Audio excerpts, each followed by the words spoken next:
you dare to look into a world where you are vulnerable, smile, while the clueless glass shows what it sees, never knowing the beauty that lies beneath.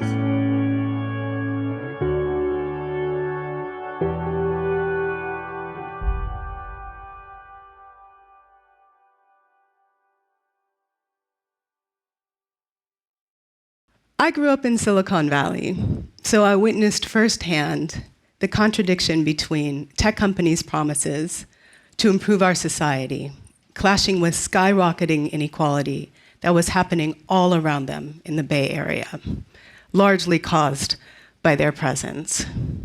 So as we work towards climate solutions, often driven by tech company innovation, unsurprisingly, they have not fundamentally addressed issues of inequalities that persist and are intensifying.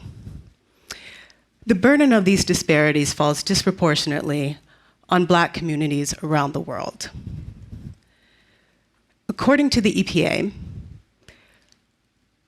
African Americans are projected to face the worst impacts of climate change. Approximately half of all energy-poor households in the United States are African American. And at the same time, the African continent produces about 4% of all CO2 emissions, but is dealing with the brunt of climate change. And about 70% of people in rural areas across Africa do not have access to sustainable energy. These causes are structural. Historical disinvestment in infrastructure, racism, and imperialism are all factors that place Black communities worldwide in a position of energy insecurity and on the front lines of climate change. So within spaces where corporations are headquartered, they are producing the majority of CO2 emissions, and they have an outsized influence over climate policy that impacts people who are in locations that are producing the least amount of CO2 emissions. And as Western companies and big tech reap the benefits of clean energy financing, the people on the front lines of climate change are outside of these finance structures and also find themselves outside of important and critical conversations.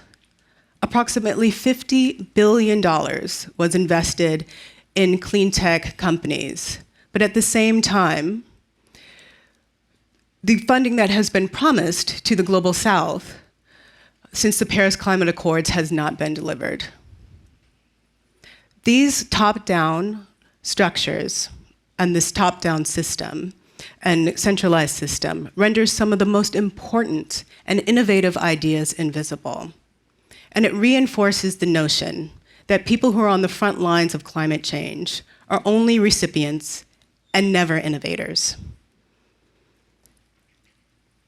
It is within these structures, it is in these spaces, those marginalized spaces, that has the potential for some of the most transformative ideas for clean energy innovation.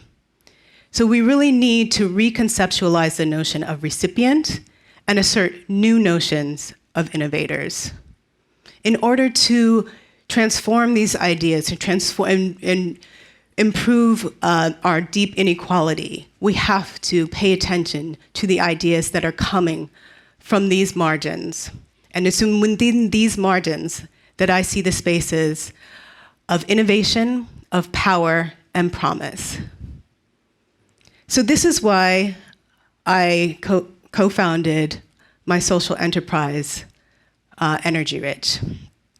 So Energy Rich is a social enterprise that harnesses the intellectual capacity of Africa and the African diaspora to advance justice through clean energy innovation.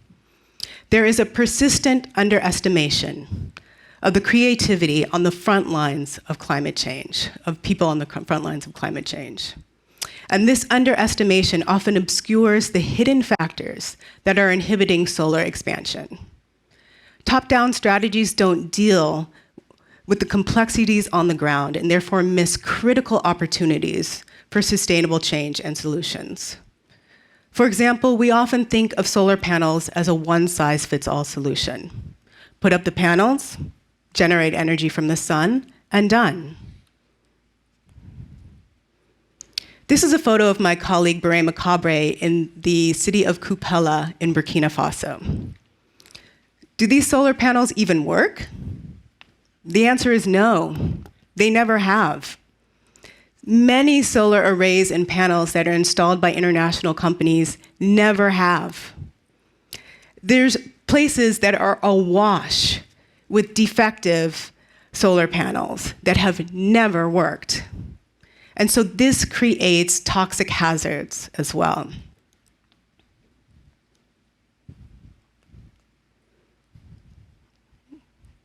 With Energy Rich, local innovators in collaboration with US engineers are responding to this failure by building solar panels and building solar technology themselves.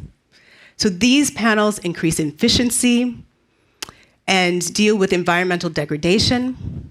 And we're experimenting with ideas like solar tracker, cooling systems, as well as upcycling, circular economic models, as well as integrating solar with appropriate technology and exploring decentralized methods of delivery that allows for a wider reach of technology and knowledge transfer for communities and for youth. Innovators are ready to build panels to ensure quality and spark new ideas about best fit and clean energy and climate mitigation strategies that make sense for their communities.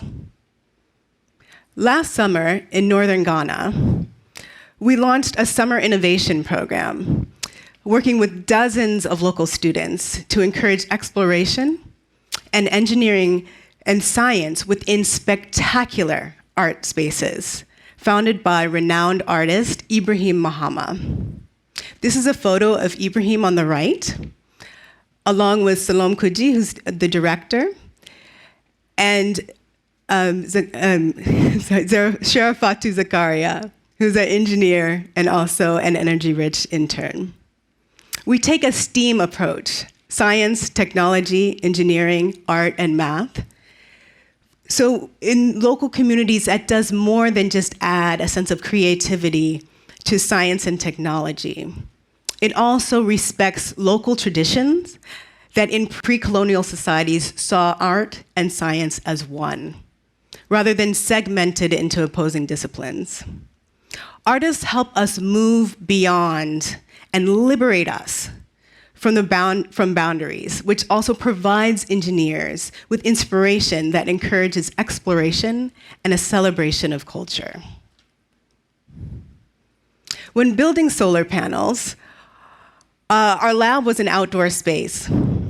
And so that also became a spontaneous classroom for visiting student groups. And students learned that it's possible for them to build solar panels and innovative technology that they can contribute to the design, and that they can find ways to use technology and local practices that improve their communities. In a way, they also, in this context, allows them to decenter European norms and stereotypes, and allows them to center their histories and narratives. And as such, innovation takes a liberatory form. They're given the space to process how innovation can emerge from their own particular vision. I call our work Afrofuturism as Praxis, transforming narratives of climate change solutions. It's a cultural aesthetic that's developed by artists that imagines a place of freedom for Black people and all people, moving beyond inequality and oppression. It's an emancipatory trope that helps us to innovate for the future. So decentralizing knowledge that allows for solutions to come from the ground up. We need creativity to take us off this path that centralizes knowledge and that creates and exacerbates inequality. So Afrofuturism as Praxis is a tool that disrupts power structures that created this crisis in the first place. Energy Rich understands that local communities want to build clean energy that makes sense for their community, and that young students of color in the US want to design projects in communities that allow them to think outside their structure of rigid academic programs, as evidenced by the many engineers that I've worked with, including this amazing team from Stanford University's Society of Black Scientists and Engineers. So why is social science and the study of inequality and art separated from engineering when engineers have such a powerful influence on shaping our living conditions? Shouldn't these thoughts be at the forefront of the minds of innovators to help us think beyond our current way of living? The UN recognizes a safe and a sustainable environment as a human right. Let's ensure that these rights are fulfilled by investing in the spaces that are the most determined to see fundamental change towards climate equity and stopping the rapid acceleration in the rise of global temperature. Thank you.